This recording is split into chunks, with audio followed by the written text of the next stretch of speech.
नहीं थे जो लोग कहते हैं कि हिंदू खतरे में है। हाँ। देश का प्रधानमंत्री हिंदू है, नरेंद्र मोदी जी। हाँ। क्या है वो? तो डायरेक्ट है, अवतार ले लिए ना। हाँ। अवतार आप समझ रहे हैं, वो माँ के गर्भ से जन्म नहीं लिए, वो अवतार लिए सीधा। हाँ। आसमान से टपक के आए और वो कहते भी हैं कि हम हिंदू हैं। हाँ। तो जब एक बात बताइए कि देश का प्रधानमंत्री हिंदू, राष्ट्रपति हिंदू, तो अब अगर हिंदू खतरे में है तो हमको लगता है कि नरेंद्र मोदी जी को कान पकड़ के कुर्सी से नीचे उतार कर किसी मौलाना को बिठा देना चाहिए। चूंकि अब्दुल कलाम जब राष्ट्रपति थे तो देश में कोई हिंदू खतरे में नहीं था। देश का मनमोहन सिंह प्रधानमंत्री थे, हिंदू खतरे में नहीं था। आज क्या कारण है कि नमस्कार, आप देख रहे हैं द जनता लाइव। मैं हूं आपके साथ नलिनी। यूपी के संभल में जिस प्रकार से हादसा हुआ और पूरी घटनाक्रम सामने आया, उसने सभी को हैरान कर दिया। इसी पर बातचीत करने के लिए मेरे साथ पंकज श्रीवास्तव जी मौजूद हैं। पंकज जी, एएसआई की टीम पहले 19 तारीख को वहां जाती है मस्जिद में मंदिर की खोज करने के लिए, और इसके बाद बिना किसी को कोई भी जानकारी दिए कल सुबह 6:30 बजे पहुंच जाती है, और साथ ही एक हिंदू संगठन भी मौजूद होता है। सबसे पहला तो सवाल ये है कि एएसआई की टीम के साथ कोई भी धर्म विशेष का हिंदू संगठन या मुसलमान संगठन क्यों वहां पर मौजूद था? आखिर एएसआई की टीम के साथ संगठन का मौजूद होना किस चीज की गवाही दे रहा है? साथ ही नारेबाजी भी की गई, वीडियो में साफ तौर पर देखा जाता है। देखिए, कहावत है चले ना आवे तो आंगन टेढ़ा। ये फर्जी हिंदू संगठन है, ये रावण कालनेमी के लोग हैं।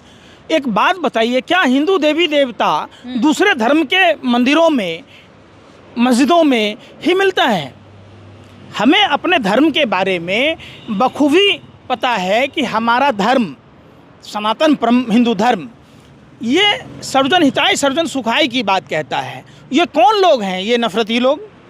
ये हिंदू संगठन वाले पूरन जोशी के शेल्टर हम उस पर नहीं जाते, गोडाउन पर जहाँ 132 टन बीफ मिलता है। जो लोग, आप सोचिए कि ये कैसे माने हिंदू संगठन है कि ये सिर्फ और सिर्फ मस्जिदों में, मदरसों में, मज़ारों पर जाते हैं। ये हिंदू संगठन जो संभल गया था, वो तिरुपति बालाजी क्यों नहीं गया जांच करने, जिसमें गाय की चर्बी, सुअर की चर्बी, मछली की चर्बी मिली? ये बाबा रामदेव के दिव्य कांति पर क्यों नहीं जाता, जहाँ हड्डी के चूरन मिलते हैं, जहाँ कैटल फिश समुद्री फेन मिलता है? तो ये इनका हिंदुओं से कोई लेना देना नहीं है।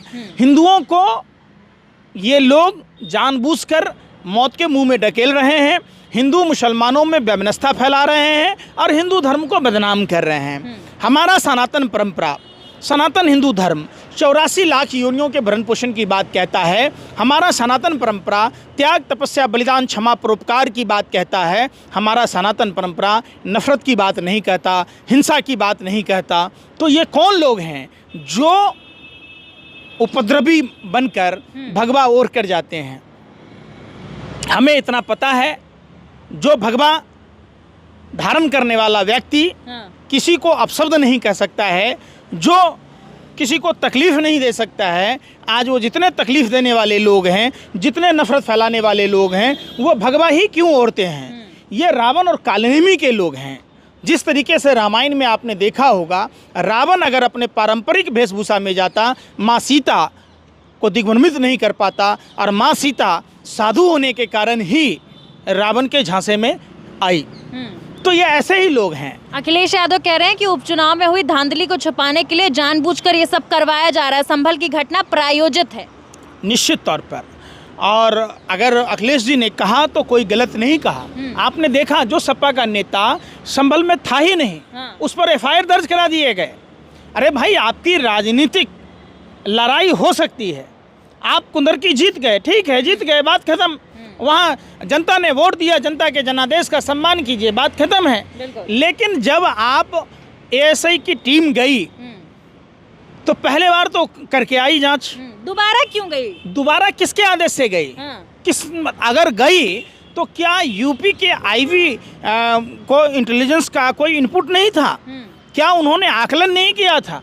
क्या प्रशासन की मौजूदगी वहाँ ज़रूरी नहीं था? तो ये सारे विषयों पर सवाल उठता है कि आजकल क्या है, सरेआम कोई भी आदमी इतने निठल्ले बैठे पड़े, कहीं भी याचिका डाल दो।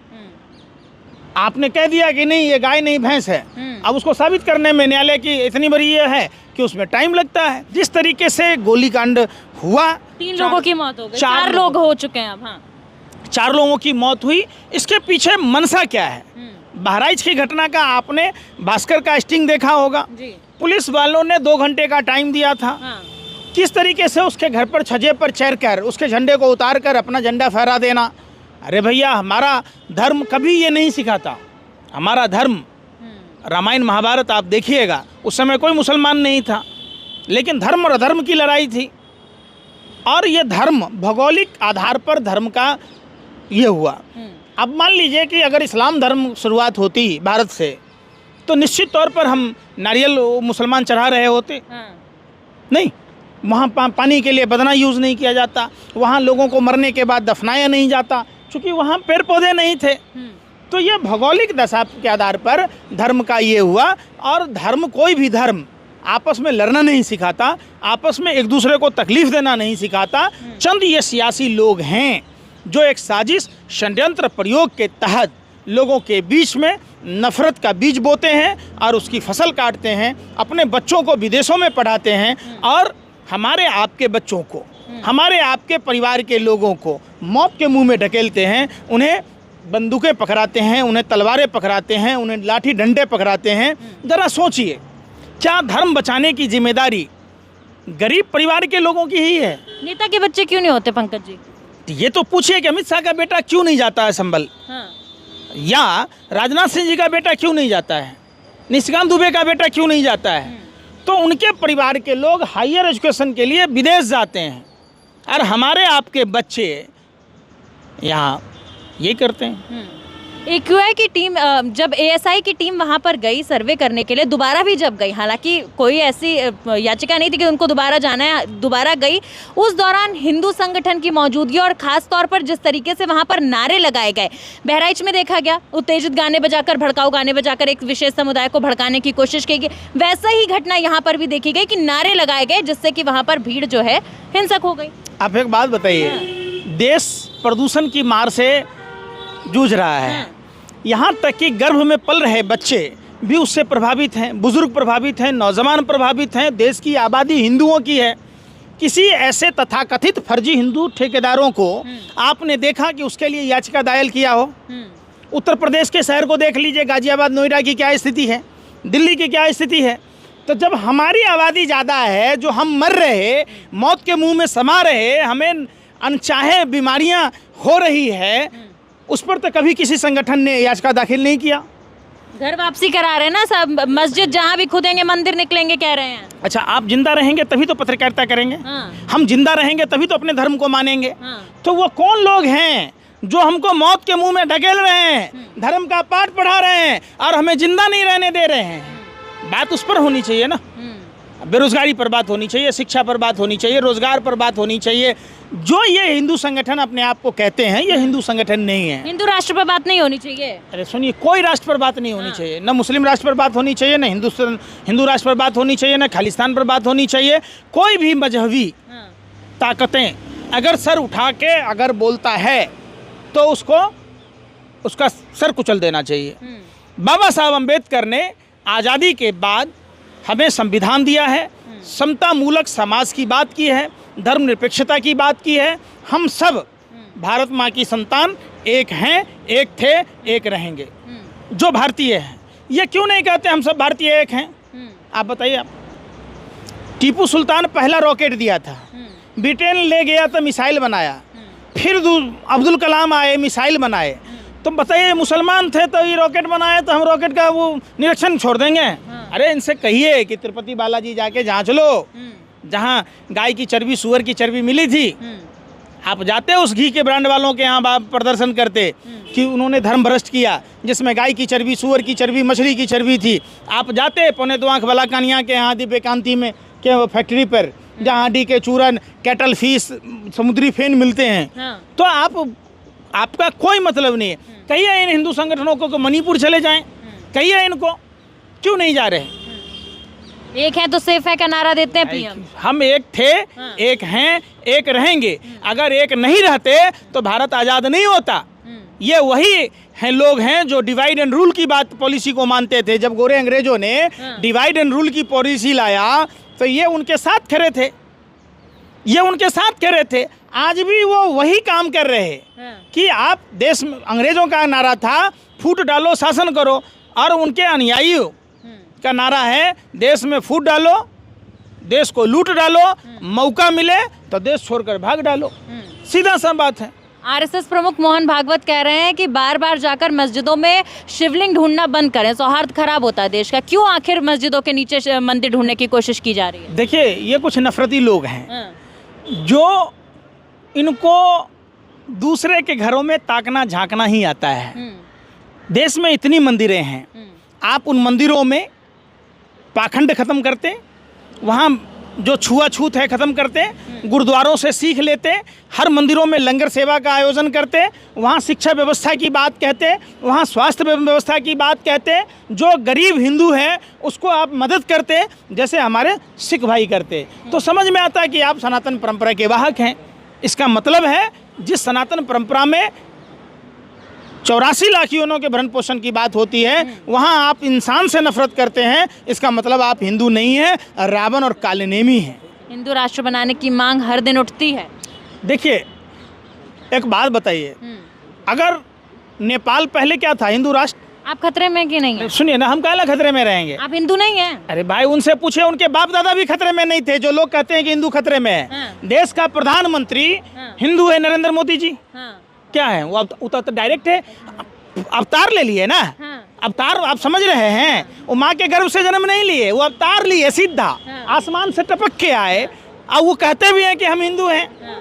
तो जब एक बात बताइए कि देश का प्रधानमंत्री हिंदू, राष्ट्रपति हिंदू, तो अब अगर हिंदू खतरे में है तो हमको लगता है कि नरेंद्र मोदी जी को कान पकड़ के कुर्सी से नीचे उतार कर किसी मौलाना को बिठा देना चाहिए। चूँकि अब्दुल कलाम जब राष्ट्रपति थे तो देश में कोई हिंदू खतरे में नहीं था। देश का मनमोहन सिंह प्रधानमंत्री थे, हिंदू खतरे में नहीं था। आज क्या कारण है कि देश का प्रधानमंत्री हिंदू है तभी हिंदू खतरे में है? इनको अगर धर्म का ज्ञान होता, आपने कोरोना की घटना देखी होगी, जो हमारे आराध्य प्रभु श्री राम अपने भाई लक्ष्मण के मूर्छित होने यानी बीमार होने के बाद जो संजीवनी बूटी मंगाते हैं, जो सुसैन वैद्य को मंगाते हैं, और इसने ताली थाली पिटवा दी बेवजह। आप समझिए, हमारे आराध्य प्रभु श्री राम कहते हैं दवाई और डॉक्टर की ज़रूरत है, और ये ढोंगी कहता है ताली थाली बजा लो, दिया टॉर्च मोमबत्ती जला लो। तो हिंदू धर्म को ये जानकारी है? आप इनके आनंदीबेन पटेल को देख लीजिए, ये लेक्चर झाड़ रहे थे। कुंभकर्ण 6 महीना सोता नहीं था, पता नहीं क्या करता था।